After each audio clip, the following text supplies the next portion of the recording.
Alors, toujours in situ, en A105, hein, la scène 2 de l'acte 4, et donc on est toujours dans les empilements compacts avec donc maintenant l'empilement ABC, où les centres des sphères de la troisième couche vont se projeter dans les creux inoccupés de la première couche. Là, je reprends le ABA de tout à l'heure, hein, couche A, couche B, couche A à l'aplomb de la première. Et donc pour faire abaisser, je décale. Voilà. Donc je décale la troisième couche. Donc je remets la quatrième à l'aplomb de la première, hein. Donc j'ai couche A, couche B, couche C et à nouveau couche A. Alors, pour bien comprendre le passage des empilements à la maille élémentaire, hein, vous avez la vidéo 2, la vidéo 3. Vous avez également pour la population la vidéo 0. Et puis vous avez aussi le diaporama qui s'appelle cristallographie 2. Après les explications et les schémas, page 11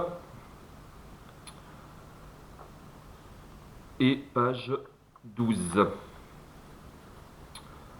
Donc il y a beaucoup de métaux qui cristallisent dans la structure qu'on appelle donc CFC, cubique à face centrée, la variété allotropique gamma du fer, le cuivre, l'argent.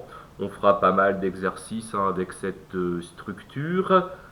Donc, après visionnage des vidéos notamment, on arrive à cette maille élémentaire, donc avec un atome ici en éclaté à chaque sommet du cube et un atome au centre de chaque face. 1, 2, 3, 4, 5, 6, 7, 8 et 1, 2, 3, 4, 5, les 6 faces.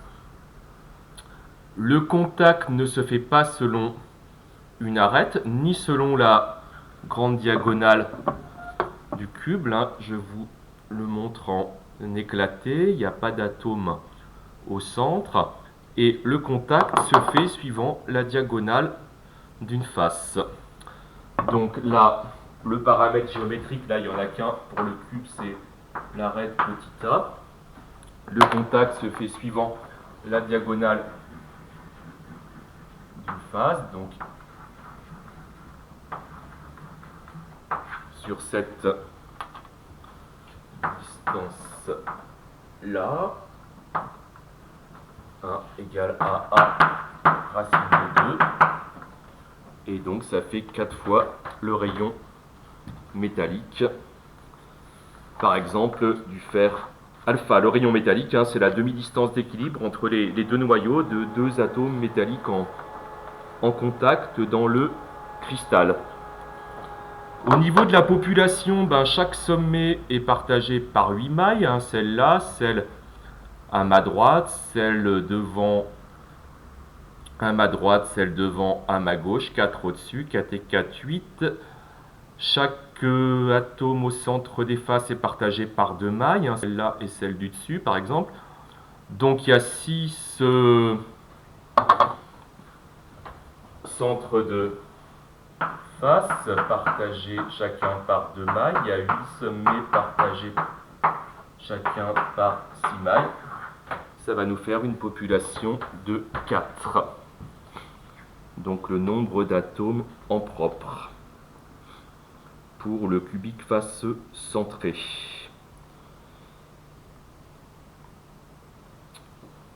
Au niveau de la coordinance, on a le même mode de remplissage que le HC. Donc on a aussi une coordinance de 12. On va aussi avoir une compacité de 74%. Cette fois-ci, on va la calculer. Et donc c'est la compacité maxi, puisque toutes les autres structures, on a vu tout à l'heure au début le CC qui était à 68%, qu'on appelle donc un réseau non compact ou une structure pseudo compacte. Page 12, donc on passe au petit 2 où on étudie plus en détail donc cette structure CFC que vous devez absolument connaître. Et donc la coordinance, donc 6 sphères dans la même couche, 3 au-dessus, 3 en dessous, ça fait donc 12, la population de 4, la relation de tangence, donc 4R égale A racine de 2, et donc la compacité qui va donc être égale à la population fois le volume d'une sphère divisé par le volume de la maille, sachant qu'on a aussi donc 4R égale A racine de 2, donc R égale A racine de 2 sur 4, que je remplace ici, et A au cube se simplifie, vous faites le calcul, on trouve 74%, et pour la masse volumique, eh bien, donc 4 fois la masse molaire, divisé par le nombre d'Avogadro, pour avoir la masse d'un atome, et donc petit a au cube.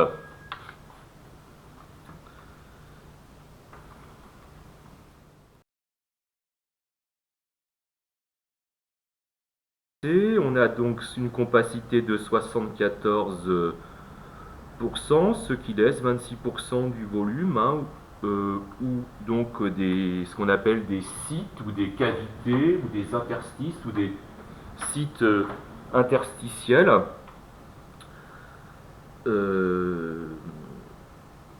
Et bien dans ces sites vont pouvoir se loger des sphères plus petites. Et donc on va déterminer ce qu'on appelle l'habitabilité des sites, le rayon maximal d'une particule sphérique qu'on peut insérer dans le réseau hôte, dans le réseau d'accueil sans le déformer. Dans le cas des métaux, hein, cette habitabilité elle conditionne la possibilité de former des alliages qu'on appelle d'insertion. Hein. On aura dans les exercices, on aura un exercice sur les alliages.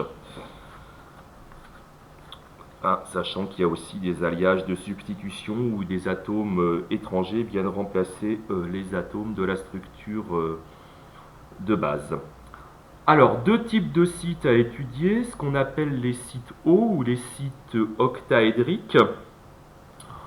Alors, si on regarde le modèle éclaté, hein, on constate qu'il n'y a pas d'atome au centre du cube, et donc si je mets un atome au centre du cube, 1, 2, 3, 4, 5, 6, hein, ce site va être délimité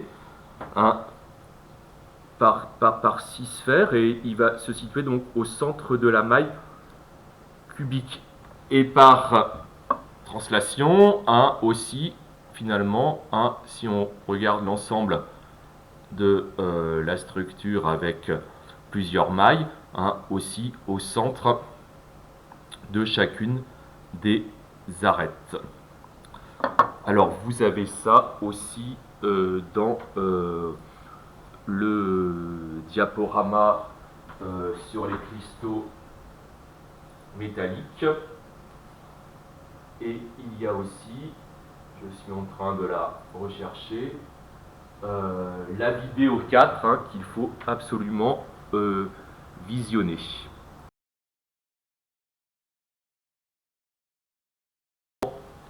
Vers ici donc la structure CFC, et donc en gris nous avons les sites octaédriques, donc un site O au centre du cube et un site O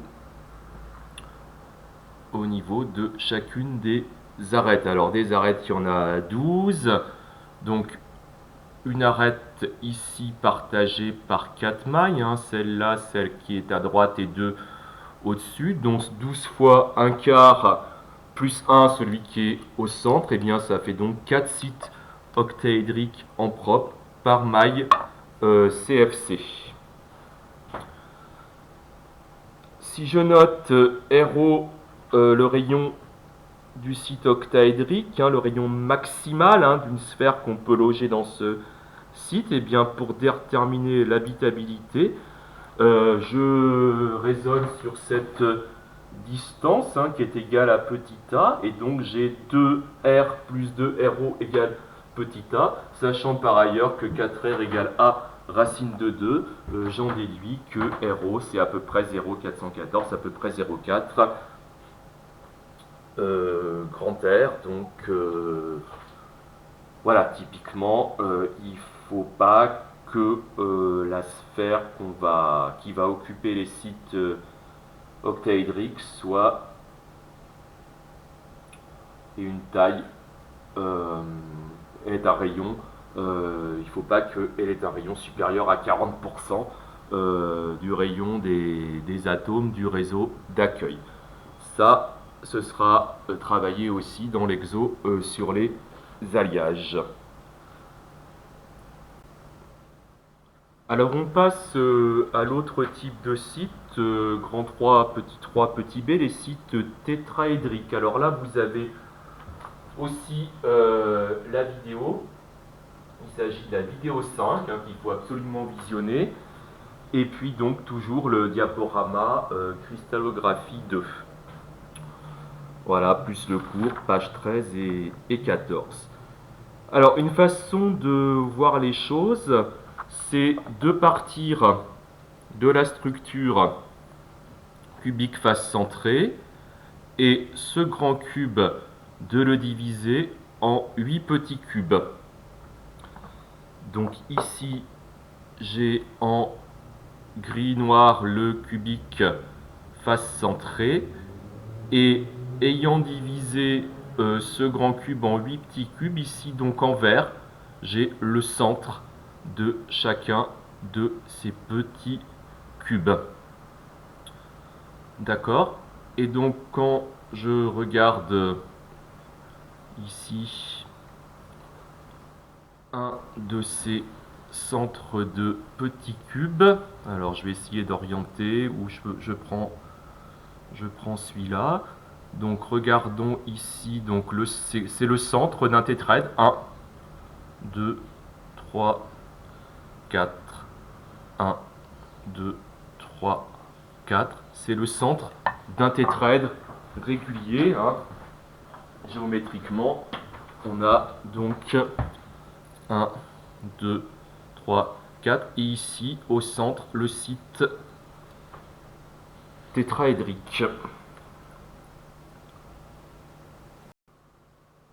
Alors là, c'est pas super net, mais donc avec le vidéoprojecteur, je vous projette la page 14 du cours. À droite, on a donc les sites octaédriques, ça c'est vu, avec 4 sites en propre par maille. À gauche, on a les sites tétraédriques, alors ils sont les 8 à l'intérieur de la maille, donc on a 8 sites en propre par maille. On a la division donc du grand cube en 8 petits cubes, et là on regarde donc le petit cube qui est en bas à gauche devant, donc ce petit cube là, et ici donc on a le site tétraédrique, on voit bien 1, 2, 3, 4, le tétraèdre régulier qui est donc au centre de ce petit cube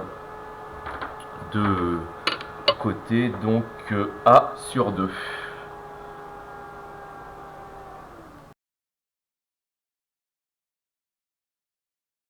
Cube en bas à gauche devant. Donc on a ici le centre de ce petit cube qui correspond à un site tétraédrique, et je vais chercher l'habitabilité, le rayon maximum d'une sphère que je peux loger dans ce site. Et donc en fait, je raisonne sur cette distance jaune qui est égale à grand R plus RT. Et donc c'est la grande diagonale du petit cube de côté A sur 2, donc A sur 2 racine de 3, divisé par 2, c'est la moitié de cette grande diagonale, donc on a A racine de 3 sur 4. Par ailleurs, on a 4R égale A racine de 2, la relation de tangence de la structure CFC, et on en déduit donc que le rayon L'habitabilité, c'est donc à peu près 0,225, à peu près un peu plus de 20% de grand air, hein, de telle sorte que les sites tétraédriques sont plus petits, typiquement quasiment 2 fois plus petits que les sites octaédriques. Voilà, et puis donc bien que ce ne soit pas au programme, hein, on admet que vu l'analogie structurale, hein, on a aussi donc les mêmes proportions de sites pour l'autre système compact, hein, le HC qui résulte de l'empilement ABA. Donc c'est-à-dire 8 sites tétraédriques par maille CFC, 4 sites octaédriques par maille CFC, et pour la maille élémentaire du HC, ça fait 4 sites tétraédriques et 2 sites octaédriques. En fait, dans une structure compacte, le nombre de sites octaédriques, c'est la moitié du nombre de sites tétraédriques. Et le nombre de sites octaédriques est égal au nombre d'atomes en propre par maille. Donc là, quand je suis passé au HC, j'ai tout divisé par 2, hein, puisque pour la maille élémentaire du HC, on a 2 atomes en propre. Donc la proportion 4-2 fait qu'en site, ça fait 8-4 pour les tétras et 4-2 pour les octas. La suite de ce grand 3, avec un paragraphe sur les alliages, donc on travaillera ça en exo, puis ensuite vous avez le paragraphe sur la liaison métallique, les propriétés des cristaux métalliques. Et là, je vous invite à revoir dans le chapitre 3, architecture de la matière, le paragraphe qui s'appelle métaux et non métaux. Hein, c'est l'occasion de revoir ce paragraphe du chapitre 3. Voilà. Et donc là, on va passer à la scène 3. Donc on va changer de vidéo. Hein. On passe à la vidéo acte 4, scène 3.